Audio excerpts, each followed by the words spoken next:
خاک نشین تانے تانے ناولز قسط 42۔ وہ کھانا کھا پی کر ماہی کے پاس آیا۔ اس نے دیکھا کھانا اب بھی ویسے ہی پڑا تھا۔ وہ سر جھٹک کر گاڑی میں سوار ہوا اور گاڑی شہر کے اندر ڈال دی۔ گاڑی کافی تیزی سے چل رہی تھی۔ اس کا مقصد صرف اتنا تھا کہ وہ اس شخص کے حوالے ماہی کو کرے، بھاری رقم پکڑے اور کچھ عرصے کے لیے ملک سے باہر چلا جائے۔ گاڑی نے تقریباً 25 سے 30 منٹ سفر کیا۔ سنسان راہوں پر وہ دیکھ ضرور رہی تھی لیکن اپنے لیے کچھ کر نہیں پائی تھی۔ آنکھیں بند کر کے اپنے رب سے مدد کی بھیک وہ دل دل میں مانگ رہی تھی کہ اچانک گاڑی رک گئی اور وہ گاڑی سے باہر نکلا۔ اس نے دروازہ کھولا اور ماہی کو اٹھا لیا۔ ماہی چاہ کر بھی ہل نہیں پا رہی تھی۔ وہ ماہی کو لے کر اندر چلا گیا۔ فرحاد جو پہلے وقت سے اس کی گاڑی کا پیچھا کر رہا تھا، اس نے درختوں کی اوٹ سے یہ منظر دیکھا تھا اور پھر وہ آگے بڑھنے لگا۔ جس وقت ماہی کی آنکھوں سے آنسو گرے تھے، اسی وقت اس کے دل میں کھٹکا ہو گیا تھا۔ اس وقت اس نے کچھ نہیں کیا۔ چاہتا تو اسے نکال لیتا مگر اس کی سمجھ سے اس وقت سب باہر تھا۔ تبھی وہ خاموشی سے وہاں سے نکلا۔ اس نے پہلی کال لالا کو کی کہ اسے لگ رہا ہے کچھ گڑبڑ ہے، جبکہ دوسری طرف ایک پولیس اہلکار جسے زرتاش نے اپنے ہی باپ کی ریکی کے لیے لگایا ہوا تھا، اس نے زرتاش کو اطلاع دی کہ وہ کسی لڑکی کو لے کر جا رہا تھا۔ براق خان زادہ صرف فرحاد کے کہنے پر حویلی سے نکلا تھا اور اس کے حویلی سے نکلتے ہی زرتاش بھی وہاں سے نکلی تھی۔ اس نے گل کو کہا تھا وہ اپنا بھی اور شیری کا بھی خیال رکھے گی۔ فرحاد اندر کی جانب بڑھنے لگا تو باہر سیکورٹی دیکھ کر وہ دیوار کی اوٹ میں ہوا۔ اس نے موبائل نکالا، یہاں تو سگنل ہی نہیں آ رہے تھے۔ وہ موبائل کو دوبارہ جیب میں ڈالتا ارد گرد دیکھنے لگا۔ اندھیرے کی وجہ سے یہاں سے آسانی سے وہ دیوار ٹپ سکتا تھا، لیکن علم نہیں تھا کہ اندر کیا سیکورٹی ہے۔ اندھا دھند تو وہ کچھ نہیں کر سکتا تھا۔ اس نے اپنی گھڑی نکالی اور اسے دور پھینکا تو آواز پیدا ہوئی۔ سامنے سے گارڈ وہاں شور سن کر محسوس کر کے وہاں گئے تو پیچھے سے وہ تیزی سے اندر داخل ہوا اور اندر بھی وہ دیوار کی اوٹ میں ہو گیا۔ کیا جگہ تھی، کون تھا یہاں، وہ یہاں ماہی کو کیوں لایا تھا، اتنے سوال تھے اس کے اندر اور ان سوالوں کے جواب نکالنے اس نے ہی تھے، کیونکہ وہ اسے تنہا چھوڑ کے یہاں سے کبھی بھی نہیں جائے گا۔ اس نے ماہی کو گاؤں میں دیکھا، پہلی بار ماہی کو گاؤں میں دیکھا تھا، کبھی مدت پہلے۔ چونکہ ماہی کو کبھی نہیں دیکھا تھا تو وہ پہچانتا ہی نہیں تھا کہ وہ بڑی حویلی کی بیٹی ہے۔ وہ اندر کی سمت بڑھا، کون ہو تم؟ وہ گارڈ تھا۔ اس نے اس کو لات ماری۔ اس نے گن نکالنے کی کوشش کی اور فرحاد نے اسے 2-4 مکے مارے تھے۔ وہ بھی ہاتھا پائی کر رہا تھا اور پھر اس نے اس کی گردن کی ایک مخصوص رگ دبائی جس سے وہ بے ہوشی میں اتر گیا۔ اس نے اس کی شرٹ نکال کر پہنی اور ماسک سے منہ ڈھک لیا۔ اب وہ بآسانی ادھر ادھر پھر سکتا تھا۔ اس نے اسے وہیں چھوڑا اور گن لے کر اندر کی جانب چل دیا۔ وہاں گارڈز کی بھرمار تھی۔ 2-4 گارڈز ایک طرف جا رہے تھے اور وہ انہی کے پیچھے ہو گیا اور اندر جانے لگا ان کے ساتھ۔ وہ جیسے جیسے اندر بڑھ رہا تھا ویسے ویسے حیران ہو رہا تھا اور اب شک یقین میں بدل گیا تھا کہ یہاں کچھ بہت غلط ہو رہا تھا۔ وہ لوگ ایک کمرے میں آ گئے اور فرحاد نے سامنے کا منظر دیکھا۔ اس نے ماہی کو بیڈ پر ڈالا ہوا تھا اور ارمان کھڑا اس معصوم کا سودا کر رہا تھا، اور جس کے ساتھ سودا کر رہا تھا اسے دیکھ کر فرحاد دنگ ہو گیا۔ وہ داؤد چودھری تھا۔ اس کا بس نہیں چلا بندوق کی ساری گولیاں ان لوگوں میں اتار دے اور اس شیطان کو آج ختم ہی کر دے، لیکن وہ چپ کھڑا رہا کیونکہ وہاں بہت گارڈز اور بہت لوگ تھے۔ کچھ دیر بعد وہ لوگ نکلے تو اسے پتنگے لگ گئے۔ وہ کیسے ماہی کو یہاں سے نکالے گا؟ وہ بھی نہ چاہتے ہوئے باہر نکل آیا اور اس نے موبائل نکال کر چیک کیا تو یہاں سگنل آ رہے تھے۔ اس نے سب سے پہلے پیچھے ہٹتے ہی لالا کو کال کی تھی۔ لالا ماہی کو ارمان بیچ رہا ہے اور داؤد چودھری۔ ایک دم کسی نے سے موبائل چھپٹا اور اسے لات ماری۔ فرحاد براق چیخا۔ اس نے بند کر کے دوبارہ کال ملائی۔ فرحاد سائن کال اٹھائے لیکن کال پک نہیں ہوئی۔ اس نے گاڑی کی سپیڈ اور بڑھا دی لیکن وہ جگہ یا لوکیشن سے آگاہ نہیں تھا۔ جب پیچھے زرتاج لوکیشن پر پولیس کے ساتھ پہنچ رہی تھی، ان لوگوں نے فرحاد کے منہ پر سے ماسک اتارا اور اسے خوب پیٹا، یہاں تک کہ داؤد چودھری ارمان دونوں ہی باہر آ گئے۔ ایک اور شخص بھی تھا جو ماسک چڑھائے خاموشی سے یہ سب دیکھ رہا تھا۔ یہ تو براق کا چمچہ ہے، داؤد چودھری نے اسے دیکھتے ہی پہچانا۔ پہچان تو ارمان نے بھی لیا تھا۔ داؤد چودھری اپنی شلوار اونچی کرتا اپنی نیروزی اس کے سینے پر مار گیا جیسے آج اس کے ہاتھ موقع لگ گیا ہو۔ تمام حساب برابر کرنے کا اس کے دونوں ہاتھ باندھ دیے تھے اور داؤد چودھری نے اسے جی بھر کر مارا۔ تو حرامی تو بڑا اس کا سگا ہے۔ لالا یہاں پہنچ گئے تو تم سب اپنی موت کی دعا کرو گے، وہ پھنکارا۔ اوہو، یہ ہمارے علاقے میں کھڑا ہمیں دھمکا رہا ہے، اسے مار دو، ارمان نے کہا۔ یہ دیکھ چکا ہے، پولیس کو بتا دے گا، ہم سب پھنس جائیں گے۔ نہیں، ابھی تو کھیل شروع ہوا ہے، بلا ذرا اپنے لالا کو۔ داؤد چودھری تھوک پھینکتا صوفے پر بیٹھ گیا۔ بات عزت نفس پر آ گئی تھی۔ فرحاد نے سر جھٹکا کیونکہ وہ بلانا ہی نہیں چاہتا تھا، یہاں بندے بہت تھے۔ بلا۔ داؤد چودھری نے ایک اور لات ماری۔ پہلی ڈائل پر ہی اس کا نمبر تھا، ملا کر ایک گارڈ نے اس کے کان سے لگا دیا۔ لالا؟ فرحاد کی آواز پر براق کو لگا جیسے کوئی اوپر گھسیٹ لیا ہو اسے۔ مولا تم بتاؤ ہمیں، کہاں ہے تم؟ ورنہ پورا اسلام آباد کو آگ لگا دے گا ہم۔ کہاں ہے تم؟ لالا مت آنا۔ ہم پوچھتا ہے بتائے، وہ دھاڑا اور فون بند ہو گیا۔ اس نے کال گھمائی تھی لوکیشن ٹریس کرنے کے لیے اور کچھ دیر بعد لوکیشن کی خبر ہو چکی تھی اسے، وہ شہر میں ہی تھا، جبکہ اس سب چکر میں اسے دیر لگی اور زرتاش پہلے پہنچ گئی۔ پولیس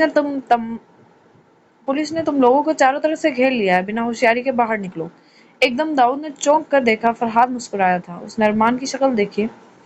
اس کتے کو اپنے ساتھ لے کر چلو، داؤد نے گارڈ سے کہا اور خفیہ راستے جو اس نے بنائے ہوئے تھے وہاں سے نکلنے کی کوشش کرنے لگا، جبکہ ارمان کے اوسان خطا تھے۔ میں بھی آپ کے ساتھ چلوں گا، ہٹ بے۔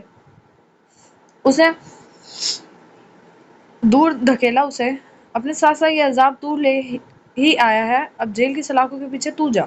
وہ اسے دھکیل کر فرحاد کو گھسیٹ کے وہاں سے چور راستے سے واقعی نکل گیا تھا۔ ارمان اپنی جان بچانے کو بھاگ رہا تھا، لیکن پولیس اندر اتر چکی تھی اور ارمان خان سمیت چند گارڈز اور ماہی کو بھی وہاں سے نکال لیا تھا۔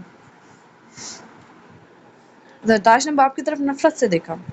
زری میری جان، میری بیٹی، مجھے بچا لو، دیکھو تمہارے باپ کے ساتھ کیا ہو رہا ہے، زری مجھے بچا لو، وہ بولا، گڑ گڑانے لگا، جبکہ زرتاش نے منہ پھیر لیا۔ وہ دوڑ کر ماہی تک گئی اور اسے سینے میں بھر لیا۔ وہ جانتی تھی ابھی وہ مجرم تک نہیں پہنچی، لیکن کم از کم ایک کو تو اس نے جکڑ لیا تھا۔ لے جائیں انہیں، وہ بولی۔ نہیں زری، باپ ہوں میں تمہارا، نہیں باپ، وہ غصے سے چیخی۔ باپ کا مطلب بھی جانتے؟ سرپرست، کڑی دھوپ میں چھاؤں، پہلا پیار، پہلا آئیڈیل، باپ یہ ہوتا ہے، آپ کی طرح نہیں کہ پہلی نفرت، اپنی ہی بیٹی اور بہنوں کی عزت کو لٹیرا۔ پلیز لے جائیں انہیں۔ نہیں زری، میں اب نہیں کروں گا یہ سب، پلیز مجھے چھوڑ دو۔ وہ پھر بھی گڑ گڑانے لگا، جبکہ زرتاش دور ہو گئی۔ میں نے مرد کا بہت خوبصورت روپ دیکھ لیا ہے ارمان خان صاحب، جو بہن کی عزت کی حفاظت بھی کر سکتا ہے، ایک اچھا شوہر بن کر بیوی کی بھی حفاظت کر سکتا ہے، مجھے یقین ہے اس کے لیے اس کی بیٹی ہر شے سے اول ہوگی۔ مرد ایسے بھی ہوتے ہیں، مجھے آپ سے لینا دینا نہیں کچھ۔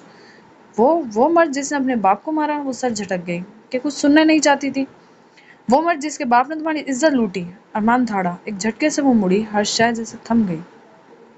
اس بات پر زرتاش بی بی، براق خان زادہ کے باپ نے تمہاری عزت لوٹی، تجھے داغدار کیا، تجھے کسی قابل نہیں چھوڑا، زیادہ غرور کر رہی ہے اس مرد پر۔ وہ ہنسنے لگا اور گاڑی چلنے کے لیے وہ وہیں کھڑی رہ گئی۔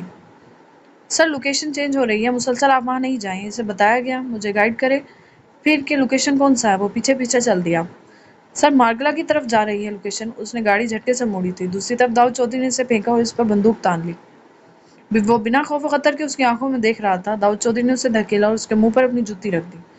ویڈیو بنا اس کی اور بھیج اس کے لالا کو، وہ بولا تو گارڈ نے ہنستے ہوئے ویڈیو اس کے موبائل سے بنائی اور براق کو بھیج بھی دی۔ براق کا عالم ایسا تھا کہ وہ چیر دیتا سب کو۔ اس نے گاڑی کی سپیڈ بڑھائی۔ لوکیشن مل گئی ہے سر، آپ زیادہ دور نہیں ہیں۔ وہ گاڑی کی سپیڈ اور بڑھا گیا، جبکہ دوسری طرف داؤد چودھری اسے ٹارچر کر رہا تھا۔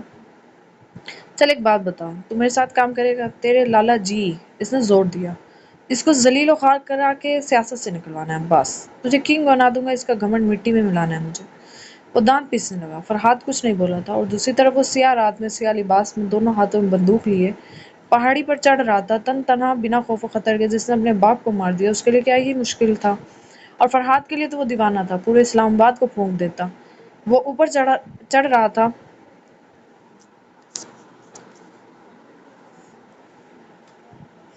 اور بس جب اس نے فرحاد کے منہ پر داؤد چودھری کی چپل دیکھی، اس نے دونوں ہاتھوں سے شوٹ کرنا شروع کر دیا۔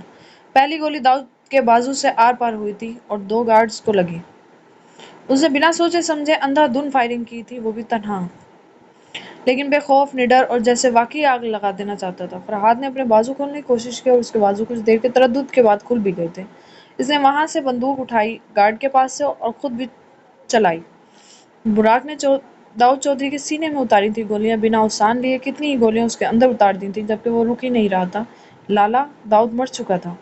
فرحاد نے اسے روکا۔ لالا، وہ اس کے سینے سے لگ گیا۔ پڑا ہمارا محبوب کے منہ پر رکھے گا چپل اس کی۔ وہ دوبارہ فائرنگ کرنے لگا۔ فرحاد اس کے سینے سے لگا رہا۔ ابے یار، یہ عورتوں کی طرح کیوں چپک رہا ہے تم؟ وہ اسے دور دھکیل گیا۔ آپ نے ہی تو کہا محبوب، بس محبوب بن رہا تھا۔ فرحاد نے آنسو صاف کیے اور بولا، لعنت ہے تم پر، اکیلا نکلتا ہے، لو اب ہم سلاخوں کے پیچھے جائے گا۔ ایک ویڈنگ نائٹ نہ بنا سکا ہم آج تک۔ وہ سر جھٹکتا، داؤد کو لات مار کر نیچے پھینکتا، بولا، آپ یہاں سے چلے جائیں ابھی، میں یہاں سب سنبھال لوں گا، میں سچ کہہ رہا ہوں، تم دیوانہ تو نہیں ہے، سچ سچ بتائے۔ وہ آئی برو جھکا کر پوچھ رہا تھا۔ ہم اسمبلی کا ممبر ہے، تو اسمبلی کے ممبران کے ہی راز بہت اچھے سے چھپ جاتے ہیں لالا، صرف اس وقت چلے جائیں آپ۔ وہ سر ہلا گیا، جبکہ پولیس سائرن کی آواز پر دونوں نے چونک کر دیکھا۔ لالا بھاگ جائیں یہاں سے، یار بھاگ جائیں، تم صبر کرے گی، یہاں پولیس کیوں آیا؟ وہ بھاگتا کہ چاروں سم سے پولیس اوپر چڑھی تھی۔ فرحاد نے زرداشت کی سم دیکھا، خانم لالا کو جانے دیں۔ کیوں؟ وہ بیگانی سے بولی تھی، پولیس نے اسے فوراً پکڑا تھا۔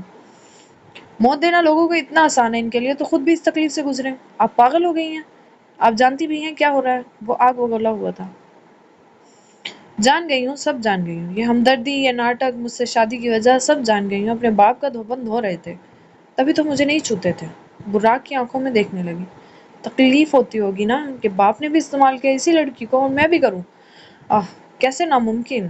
اس کی آنکھ سے آنسو گرا۔ براق چند لمحے اسے دیکھتا رہا اور پھر نفی میں سر ہلاتا مسکرا دیا۔ لے جائیں انہیں۔ وہ دور ہو گئی اور پولیس اسے پکڑ کر وہاں سے لے گئی۔ خیال رکھنا ماڑا، کبھی پڑ جائے تم بھی اور یہ پھنس جائے۔ وہ فرحاد کو گھور کر بولا اور وہ سر ہلا گیا۔ جب سے آنکھیں سرخ تھیں، براق نے ہتھکڑیوں والا ہاتھ اس کے منہ پر رکھا، ہلکا سا مسکرایا اور وہاں سے چلا گیا۔ دوسری طرف میر حاکم نے گلالہ کو ساتھ چلنے کا کہا۔ اس نے صاف انکار کر دیا تھا۔ میر حاکم نے مزید بحث نہیں کی تھی۔ اس نے اس کی کلائی پکڑی، اسے لے کر وہاں سے باہر نکل گیا۔ جبکہ گلالہ نے خود کو چھڑانے کی ہر ممکن کوشش کی تھی۔ کیا مسئلہ ہے تمہارا؟ ہاتھ چھوڑے میرا۔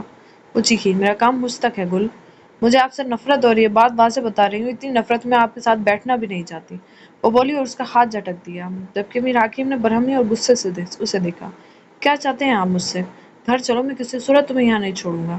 نہیں جانا چاہتی آپ کے ساتھ، دھوکے باز ہیں آپ۔ وہ اپنا ہاتھ جھٹکے سے چھڑاتی اسے گھور کر بولی، ٹھیک ہے، جتنا بدلہ لینا ہو گھر جا کر لینا۔ بدلہ؟ وہ حیرانگی سے اسے دیکھے گئی۔ بدلہ نہیں، دھوکہ دیا گیا آپ نے مجھے، میں آپ کی شکل بھی نہیں دیکھنا چاہتی، میرے پیٹ میں حرام خوراک ڈال کر کون سا ثواب ملتا آپ کو؟ وہ آگ بگولا سے چلائی۔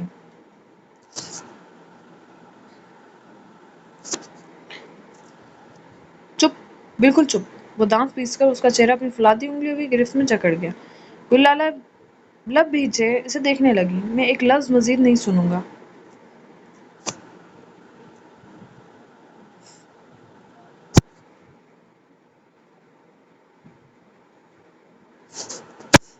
ایک تو دھوکہ، اوپر سے وہ اس کی ڈٹائی پر حیران تھی۔ ہاں ایسا ہی ہوں میں، اور میں اب بھی یہ نہیں چھوڑوں گا، اور تم بیوی ہو میری تو ادھر ادھر لوگوں کے دروازوں پر پڑنے کے بجائے میرے ساتھ چلو۔ اس نے جن تیوروں میں کہا تھا وہ بس اسے دیکھتی ہی رہی اور وہ اسے گھسیٹتا وہاں سے لے کر گیا، جبکہ اس کی آنکھوں میں کئی آنسو تھے جسے دیکھنے کی زحمت نہیں کی تھی اس نے۔